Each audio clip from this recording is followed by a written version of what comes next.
ఈ నెల 27న వరంగల్లో జరిగే బీఆర్ఎస్ రజతోత్సవ సభకు పెద్ద ఎత్తున హాజరై బీఆర్ఎస్ పార్టీ అధినేత తెలంగాణ రాష్ట్ర తొలి ముఖ్యమంత్రి కేసీఆర్ నాయకత్వాన్ని బలపరిచి అబద్ధాల కాంగ్రెస్ సర్కార్కి బుద్ధి చెప్పాలని భూపాలపల్లి మాజీ ఎమ్మెల్యే గండ్ర వెంకటరమణారెడ్డి ప్రజలను కోరారు.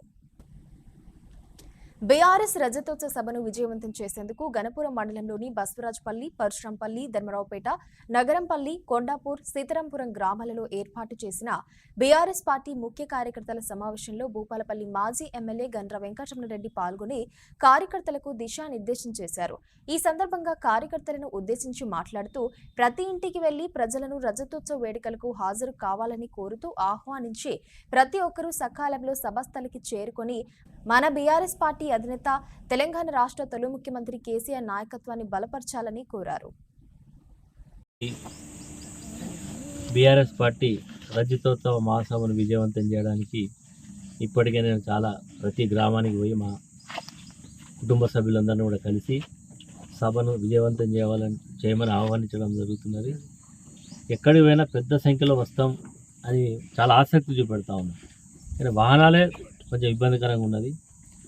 మళ్ళా మా కొంతమంది ప్రబుద్ధులు మా పోటీగా మరి కార్యక్రమాలు కూడా చేస్తున్నా. ఎవరు కూడా ఈరోజు మా మీటింగ్ను ఫెయిల్ చేయాలని ఎవరు ఎన్ని కుయుక్తులు పొందినా సభ విజయవంతం అవుతుంది. ఈ భూపాలపల్లి నియోజకవర్గం నుంచి కూడా 20,000 కంటే ఎక్కువ జనం పోవడానికి సిద్ధంగా ఉన్నారు.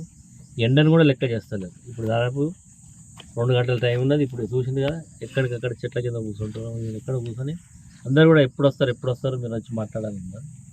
వీళ్ళ యొక్క ఉత్సాహం చూస్తుంటే మరి ఆశించిన దానికంటే పెద్ద సంఖ్యలో సభ విజయవంతం అవుతుంది. కేసీఆర్ గారిని ప్రజలు ఇంత తొందరగా మళ్ళీ గుర్తు తీసుకున్నారు. ఏంటంటే కేసీఆర్ గారు ఉంటేనే మంచి జరిగేది. అనవసరంగా మాటలు నమ్మి తులం బంగారానికి ఆశపడ్డామని మహిళలు అంటారు. 2,500 ఆశపడ్డాం, రైతులు 15,000కి ఆశపడ్డాం. అదేవిధంగా రుణమాఫీ అవుతుంది అనుకున్నాం. ఏదో మమ్మల్ని అందరినీ కూడా మభ్యపెట్టడం, మేము మభ్యపడ్డాం. ఇప్పుడు మాకు చాలా తెలిసి వచ్చింది. ఈ ప్రభుత్వానికి ఒక హెచ్చరికలాగా ఉండాలంటే కేసీఆర్ గారు మళ్ళీ మా తరఫున తెలంగాణ ఉద్యమంలో ఎంతైతే మరి ఆ రోజు చేసి తెలంగాణ తెచ్చాడు, ఈ ప్రభుత్వాన్ని హెచ్చరికలాగా ఉండాలంటే కేసీఆర్ ఒక మాట మాట్లాడుతుందాలనే భావన ప్రజలు ఉన్నారు.